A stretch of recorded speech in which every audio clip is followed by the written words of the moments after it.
భ్రాతరం దృష్ట్వా పతితం ధరణీతలే. చాలా బాధపడ్డాడు లక్ష్మణుడు.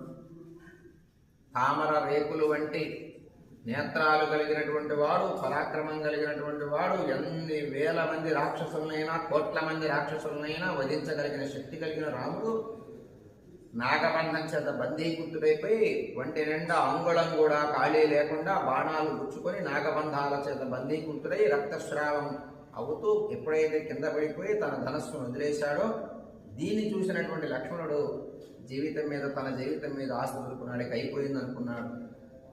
పడిపోవటాన్ని చూసి చాలా దుఃఖించాడు. గుండె బగిలేటట్టు దుఃఖం వచ్చింది లక్ష్మణుడికి.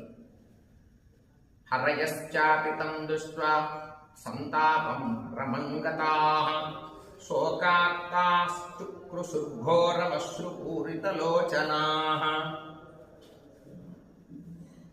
రాముని చూసి వానరులు బాధపడటం మొదలుపెట్టారు. కన్నీళ్లు కార్చారు. గగ్గోలు పెడుతూ వాళ్ళు కూడా ఏడుస్తూ ఉన్నారు. లక్ష్మణుడు బాధపడటాన్ని, రాముడు పడిపోవటాన్ని చూసి లక్ష్మణుడు బాధపడటాన్ని చూసినటువంటి వానర వీరులు అంత పెద్ద ధ్వనిగా దుఃఖించడం మొదలుపెట్టారు. ఎందుకంటే రాముడి చేతిలో బాణం కింద పడటం అనేది ఇంతవరకు జరగలేదు. కింద పడిపోవటం అనేది జరగలేదు. బాణప్రయోగం చేయటంలో రాముడికి ఎవరూ నిలబడలేరు. ఇంద్రజిత్తు కూడా నిలబడలేడు. కానీ మాయా బాణాలు వేసి కనబడకుండా వేస్తున్నాడు. అర్థం కావట్లా ఈ ఇంద్రజిత్తుని ఎలా ఎదుర్కోవాలో రామలక్ష్మణుడు వీరులకి. బద్ధౌ తుతౌ వీరశయేశయానౌ దేవానరాః సంపరివార్యతస్తుః సమాగతా వాయుసుత ప్రముఖ్యా విషాదమార్తాః పరమం చ చిగ్ముః. 10 మంది వీరులు ఇంద్రజిత్తు ఎక్కడున్నాడో పట్టుకుందామని వెళ్ళారు. కనబడలేదు. ఆ ఇంద్రజిత్తు వేసే మాయా బాణాలతో వీళ్ళు కూడా దెబ్బలు తిన్నారు. ఒంటి నిండా బాణాలు ఉంచుకున్నాయి.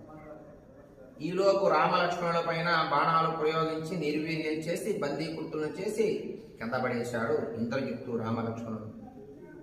ఇక ఆ వెతకటం ఆపి రామలక్ష్మణుల దగ్గరికి వచ్చారు. ఈ వానరులంతా కూడా చుట్టూ నిలబడ్డారు. మరి మహాప్రభు వారి దైవం, ప్రాణాలు త్యాగం చేయటం కోసం, రాముడి కోసమే వచ్చామని స్పష్టంగా ధైర్యంగా చెప్పుకున్నటువంటి వానరులు, పరమ నిష్ఠ కలిగినటువంటి వాళ్ళు వచ్చి రాముడు చుట్టూ మూడారు. దుఃఖించడం మొదలుపెట్టారు. ఇలా దుఃఖిస్తూ ఉన్నారు. రామలక్ష్మణులు ఇద్దరు కూడా బందీకృతులై ఉన్నారు. వాళ్ళని విడిపించుకోలేని పరిస్థితుల్లో ఉన్నారు. చాలా